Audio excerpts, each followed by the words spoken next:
Hello, this is my analysis of my L16's output.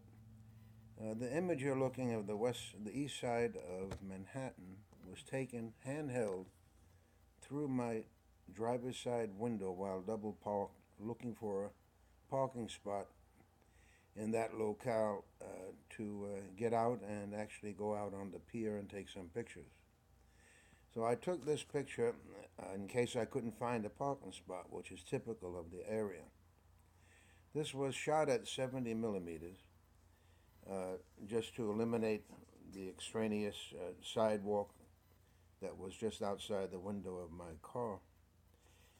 It's ISO 102, EVO is 0, the shutter speed is 1,801 of a second, and the resolution is 59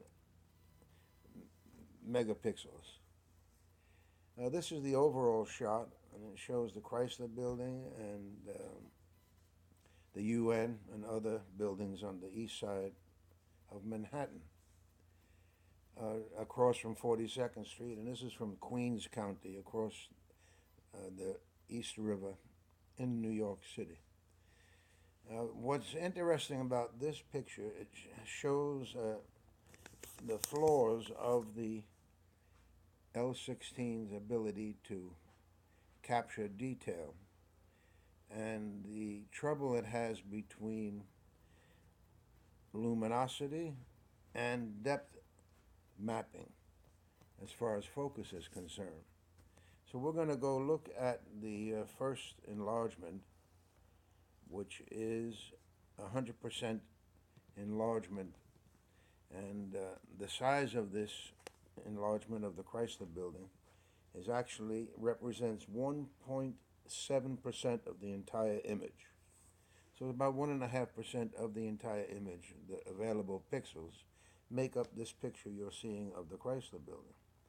And the detail is very reasonable and acceptable for a handheld shot. I find it remarkable. But now, if we go to the next frame, number 2, you'll see where I have A and B. B is properly focused, and A, the windows on the Chrysler Building are not in focus. But along with the area of A is also the sunshine reflecting off the building. So here the L16 is attempting to depth map and focus an area of an image, and it's being confused by greater luminosity in that area, in my opinion. I don't know if there's a solution for that, but it's not the end of the world either. If we look at another enlargement of the Chrysler Building, you'll see the bright part on the left side of the building, and if we go to photo number 3, A, you will see it's all in focus, and the ornament is sticking out at the lower part of A. You can actually see the head of the ornament. But if you look at the C side of the Chrysler Building, where the sun is reflecting off, everything is out of focus. Now, the words out of focus here is related to our viewing 100% view of the image. At normal viewing distance, this would not be perceptible either. So that's something you have to consider when you're evaluating it.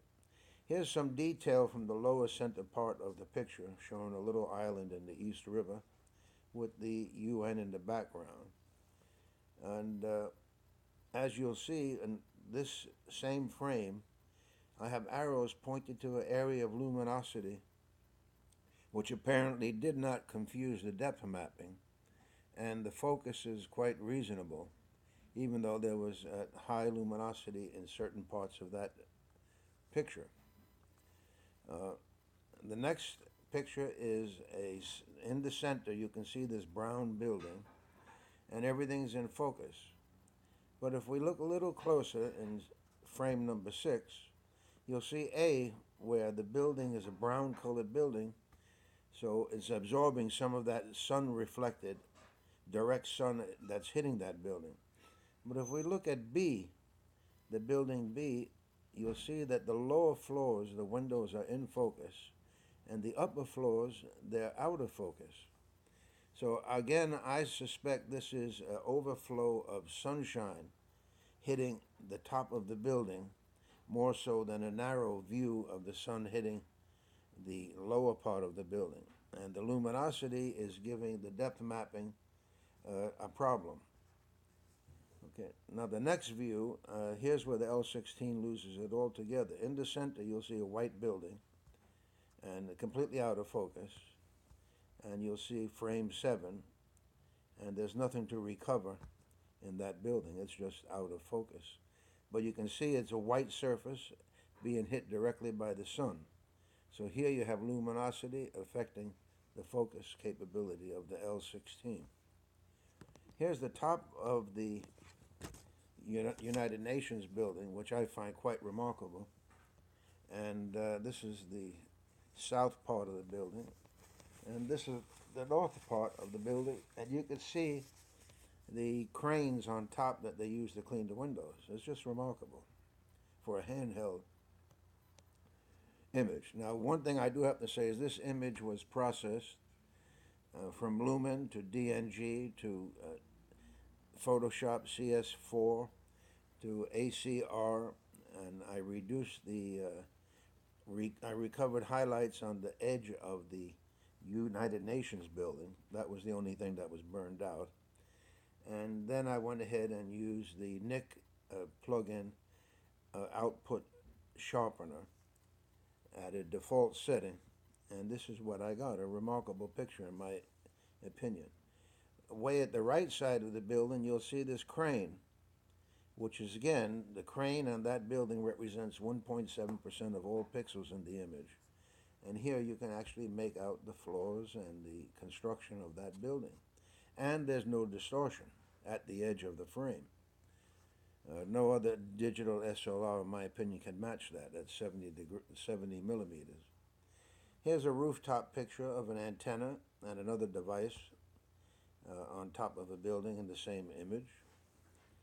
And this is the side of the United Nations by water level. I believe that's a cafeteria. I'm not sure what that is. That might be the main meeting room for the General Assembly. But when you see all the detail, it's just remarkable. This is a handheld shot. Now, this is a part of the pier in the lower left corner of the image. All these shots are taken from that one image. The color of the chemically treated wood is just precise and spot on, the green color.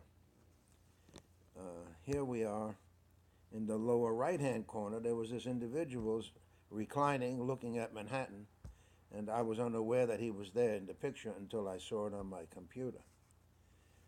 So here's the overall picture again, and you can see where everything, here's that individual down here. Way up here is the crane. Here's the United Nations building.